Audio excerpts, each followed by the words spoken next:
Okay. Oops, didn't mean to click on that. So here we're going to look at some examples for multiplication, reminding ourselves that multiplication, we can multiply exponents that have the same basis. So for this example one, there we go. For this example number one here, we have x to the fifth being multiplied by x to the third. You're noticing they have those same bases, x and x. So we're good to go. So if you think about this, x to the fifth, if I expand x to the fifth out, that is x times x times x times x times x, right? 5 x's being multiplied by themselves. If I expand x to the third out, that gives me x times x times x. Those are being multiplied by each other. So if you condense that back together, you end up with x to the 1, 2, 3, 4, 5, 6, 7, 8. 8x to the 8th.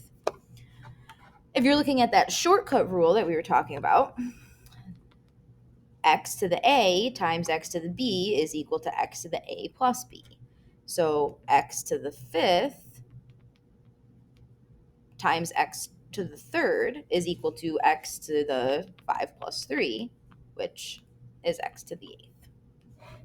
So whichever way you're looking at it, it's good to understand why that rule works. Taking a look at example number 2 here, you can see that we have x to the 7th being multiplied by y to the negative 7th. This, hopefully, a red flag is going off. We do not have the same basis here. This has a base of x, but this other expression has a base of y. So here, this we cannot simplify. Or we could just rewrite it as x to the 7th, y to the negative 7th. Can't do anything else because the bases are not the same. Can't simplify because bases are not the same. So important to watch out for that. Okay, taking a look at example 3 here, just getting a little bit more complicated. It's important to recognize that when you look at this example here, what operation is going on between every single one of these pieces, between the 8 and the x cubed and the 2 and the y fourth and the x and the y? Multiplication. Every single one of those pieces are being multiplied. And because of that commutative property that lets us switch the order around, that allows us to move all those pieces around. We can group the pieces that have similar bases together so we can then simplify them. So I can see that from similar bases, I have an x to the third. Now notice that 8 is not attached to that x to the third. It does not need to stay with that. That 8 is not part of the base. Notice how it doesn't have the parentheses. If that was written like this, then the 8 would be part of the base. But because there's no parentheses there, that 8 is not part of the base. We're going to make a note of that. 8 is not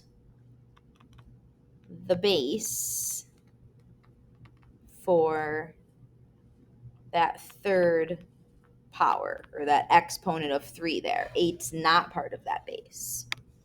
But there is a piece that it does have a common base with x to the third, and that would be this x here. Remember, when we don't see an exponent written on a variable or even on a number, when we don't see an exponent, just like when we don't see a coefficient, we can assume that that exponent of that coefficient is going to be 1. So I'm just going to pull those two pieces together, and I'm going to look at what x to the third times x to the first would be.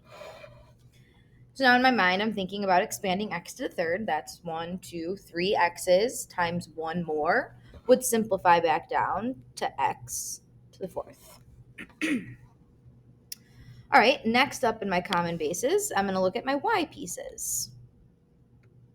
So I have a y to the fourth and a y to the first. Blue. So y to the fourth times y to the first. If I expand that out, that's 4y's being multiplied by one more would turn into y to the fifth. And then my lonely little 8 and 2, those are just numbers. So I can just, what operation's going on between everything there? Multiplication. Okay. Well, what is 8 times 2? Okay. So now, for a final answer, we just put it all back together. So we're looking at a final answer of, I'm going to put the number first, 16 x to the fourth, y to the fifth. Boom.